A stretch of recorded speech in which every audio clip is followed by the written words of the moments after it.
ನಮಸ್ತೆ ಫ್ರೆಂಡ್ಸ್, ಆವಿಷ್ಕಾರಕ್ಕೆ ಎಲ್ಲರಿಗೂ ಸ್ವಾಗತ. ಇವತ್ತು ಒಂದು ಪಡ್ಡು ರೆಸಿಪಿನ ಮಾಡ್ತಾಯಿದ್ದೀನಿ. ಪ್ರೋಟೀನ್ ಯುಕ್ತವಾದ ಒಂದು ಬ್ರೇಕ್ಫಾಸ್ಟ್ ಐಡಿಯಾ ಈ ರೆಸಿಪಿ ಮೂಲಕ. ಇದಕ್ಕೆ ನಾನು 1 ಬಟ್ಲಷ್ಟು ಅಕ್ಕಿ ರೈಸ್ ತೊಗೊಂಡಿದ್ದೀನಿ. ಅಷ್ಟೇ ಕ್ವಾಂಟಿಟಿನಲ್ಲಿ ಕಡಲೆಬೇಳೆ, ಇದೆರಡೂ ನಾನು ರಾತ್ರಿಯೇ ನೆನೆಸಿಟ್ಟು ಸೋರಿಸಿಟ್ಕೊಂಡಿದ್ದೀನಿ. ಇದು ಓವರ್ನೈಟ್ ನೆನೆಸಿದ್ರೆ ಸಾಫ್ಟಾಗಿ ಚೆನ್ನಾಗಿ ಬರುತ್ತೆ. ಅಕ್ಕಿ ಕಡಲೆಬೇಳೆ ಎರಡೂ 2-3 ಸಲ ತೊಳೆದ್ಬಿಟ್ಟು ನೆನೆಸಿಟ್ಟಿದ್ದೆ, ನೀರೆಲ್ಲ ಸೋರಿಸಿಟ್ಕೊಂಡಿದ್ದೀನಿ. ಈಗ ರಾತ್ರಿಯೇ ನೆನೆಸಿಟ್ಕೊಂಡಿರೋವಂಥ ಅಕ್ಕಿ ಕಡಲೆಬೇಳೆ ಎರಡೂ ಮಿಕ್ಸರ್ ಜಾರಲ್ಲಿ ಹಾಕ್ಕೊಳ್ತಾ ಇದ್ದೀನಿ. 2 ಬ್ಯಾಚಲ್ಲಿ ರುಬ್ತೀನಿ ಇಷ್ಟು ಕ್ವಾಂಟಿಟಿನ. ಈಗ ಇದರಲ್ಲಿ ಶುಂಠಿನ ಆಮೇಲೂ ಹಾಕ್ಬೋದು, ಈಗಲೇ ಹಾಕಿಬಿಟ್ರೆ ಚೆನ್ನಾಗಿ ಹೊಂದ್ಕೊಳ್ಳುತ್ತೆ. ಇದು ಕಡಲೆಬೇಳೆ ಡೈಜೆಷನ್ಗೆ ಶುಂಠಿ ಹಾಕೋದ್ರಿಂದ ಹೆಲ್ಪ್ ಆಗುತ್ತೆ. ಸ್ವಲ್ಪ ನೀರು ಹಾಕಿ ಪಡ್ಡು ಹಿಟ್ಟಿನ ಅದಕ್ಕೆ ರುಬ್ಕೊಳ್ಳೋಣ. ಪಡ್ಡುಗೆ ಮಿಶ್ರಣನ ರುಬ್ಕೊಂಡಿದ್ದಾಯಿತು. ನುಣ್ಣಗೆ ರುಬ್ಬಬೇಕು, ನುಣ್ಣಗಾಗಿದೆ. ಈಗ ಇದರಲ್ಲಿ ಹಸಿಮೆಣಸಿನ್ಕಾಯಿ 2 ಹಸಿಮೆಣಸಿನ್ಕಾಯಿ ಹಾಕಿದ್ದೀನಿ. 1 ಟೀ ಸ್ಪೂನಷ್ಟು ಜೀರಿಗೆ, ಸಣ್ಣದಾಗಿ ಹಚ್ಚಿರೋ ಕ್ಯಾಪ್ಸಿಕಮ್, ಕ್ಯಾರೆಟ್ 1 ಕ್ಯಾರೆಟ್ ಹಾಕಿದ್ದೀನಿ. 1 ಕ್ಯಾಪ್ಸಿಕಮ್ ಇಷ್ಟು ಕ್ವಾಂಟಿಟಿಗೆ ಸರಿ ಹೋಗುತ್ತೆ. ದೊಡ್ಡ ಸೈಜಿಂದ 1 ಈರುಳ್ಳಿ, ಎಲ್ಲನೂ ಸಣ್ಣದಾಗಿ ಹಚ್ಕೊಳ್ಬೇಕು.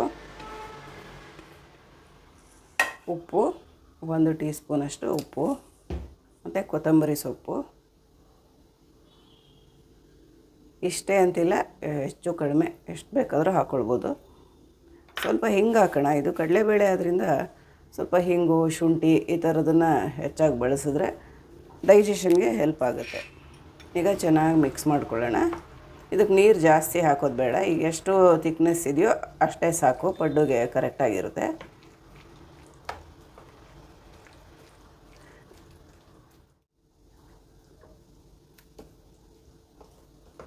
ಮಿಕ್ಸ್ ಮಾಡಿದ್ದಾಯಿತು. ಈಗ ಇದನ್ನು ಒಂದು 10 ನಿಮಿಷ ಮುಚ್ಚಿಟ್ಬಿಡೋಣ, ಸೆಟ್ ಆಗುತ್ತೆ ಚೆನ್ನಾಗಿ.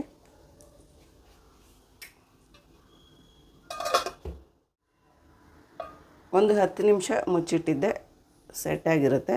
ಈಗ ಇದು ಇನ್ಸ್ಟೆಂಟಾಗಿ ಮಾಡ್ತಾಯಿರೋ ತಿಂಡಿ ಆದ್ದರಿಂದ 1 ಪ್ಯಾಕೆಟ್ ಈನೋ ಹಾಕ್ತಾಯಿದ್ದೀನಿ. ಈನೋ ಹಾಕೋಕ್ಕೆ ಇಷ್ಟ ಇಲ್ಲ ಅಂದರೆ ಹಾಗೇ ಮಾಡ್ಕೊಳ್ಬೋದು. ಈನೋ ಹಾಕಿದ್ರೆ ಸಾಫ್ಟಾಗಿ ಫ್ಲಫಿಯಾಗಿ ಚೆನ್ನಾಗಿ ಬರುತ್ತೆ.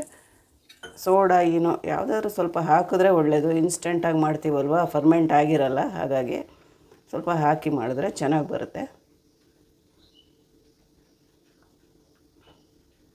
ಈಗ ಪಡ್ಡು ರೆಡಿ ಮಾಡ್ಕೊಂಬಿಡೋಣ. ಏನೋ ಹಾಕಿದ್ಮೇಲೆ ತುಂಬ ಹೊತ್ತು ಇಡಬಾರ್ದು, ಅದ್ರ ಎಫೆಕ್ಟ್ ಹೋಗಿಬಿಡುತ್ತೆ. ಹಾಕಿ ಚೆನ್ನಾಗಿ ಮಿಕ್ಸ್ ಮಾಡಿ ಇಮಿಡಿಯೇಟಾಗಿ ಪಡ್ಡು ರೆಡಿ ಮಾಡ್ಕೊಂಬಿಡೋದು. ಈ ಹದದಲ್ಲಿದೆ. ಪಡ್ಡು ತವ ಸ್ವಲ್ಪ ಬಿಸಿಯಾಗಿದೆ. ಈಗ ಎಲ್ಲ ಕುಳಿಗಳಲ್ಲೂ ಸ್ವಲ್ಪ ಎಣ್ಣೆ ಹಾಕಿ ಪಡ್ಡು ರೆಡಿ ಮಾಡ್ಕೊಳ್ಳೋಣ. ಪಡ್ಡುನ ಕಡಿಮೆ ಫ್ಲೇಮ್ ಇಟ್ಕೊಂಡೇ ಬೇಯಿಸಬೇಕು.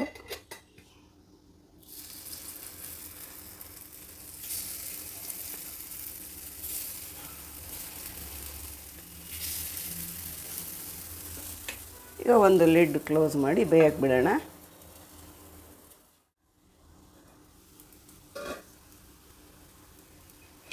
ಈಗ ತಿರುವಾಕೋಣ. 2 ಸೈಡು ಚೆನ್ನಾಗಿ ಬೇಯಿಸಬೇಕು.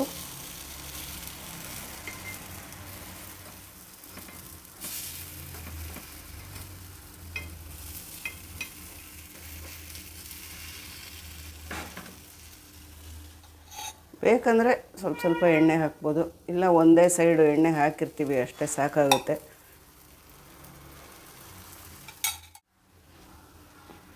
ಈಗ ಪಡ್ಡು ರೆಡಿ ಆಯಿತು. ಒಂದು ಪ್ಲೇಟಿಗೆ ತೆಕ್ಕೊಳ್ತಾ ಇದ್ದೀನಿ.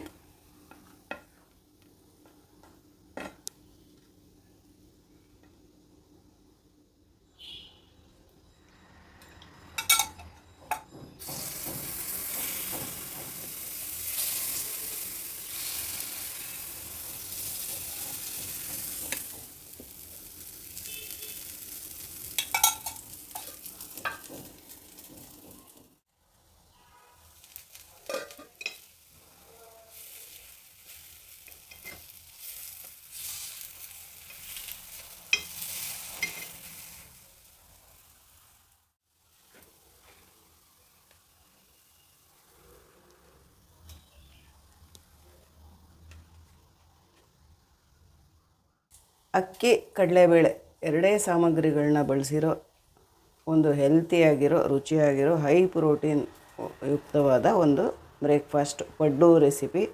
ತುಂಬ ಸುಲಭವಾಗಿ ಮಾಡೋವಂಥದ್ದು, ಇನ್ಸ್ಟೆಂಟಾಗಿ ಮಾಡ್ಕೊಳ್ಬೋದು. ಫರ್ಮೆಂಟೇಷನ್ ಏನು ಬೇಡ, ರುಬ್ಬಿದ ತಕ್ಷಣ ರೆಡಿ ಮಾಡ್ಕೊಳ್ಳೋ ಅಂಥದ್ದು. ತುಂಬ ಟೇಸ್ಟಿಯಾಗೂ ಇರುತ್ತೆ. ನೀವು ಟ್ರೈ ಮಾಡಿ ನೋಡಿ ಒಂದು ಸಲ. ಅರ್ಜೆಂಟಾಗಿ ಏನಾದರೂ ಮಾಡಬೇಕು, ರಾತ್ರಿಯೇ ರುಬ್ಬಿಟ್ಕೊಳ್ಳೋಕ್ಕಾಗಿಲ್ಲ ಆ ಥರ ಸಿಚುವೇಷನಲ್ಲಿ ಇದು ಬೆಸ್ಟ್ ಒಂದು ಬ್ರೇಕ್ಫಾಸ್ಟ್ ರೆಸಿಪಿ ಆಗುತ್ತೆ. ಪಡ್ಡುಗೆ ಯಾವಾಗಲೂ ಬೆಸ್ಟ್ ಕಾಂಬಿನೇಷನ್ ಅಂದರೆ ಕಾಯಿ ಚಟ್ನಿ ಮಾಡಿದ್ದೀನಿ. ಒಂದು ಲೈಕ್ ಕೊಡಿ ಈ ಪಡ್ಡು ರೆಸಿಪಿ ನಿಮಗೆ ಇಷ್ಟ ಆದರೆ. ಹಾಗೆ ಚಾನಲ್ನ ನೀವಿನ್ನೂ ಸಬ್ಸ್ಕ್ರೈಬ್ ಮಾಡದೇ ಇದ್ದರೆ ದಯವಿಟ್ಟು ಸಬ್ಸ್ಕ್ರೈಬ್ ಮಾಡ್ಕೊಳ್ಳಿ. Thank you.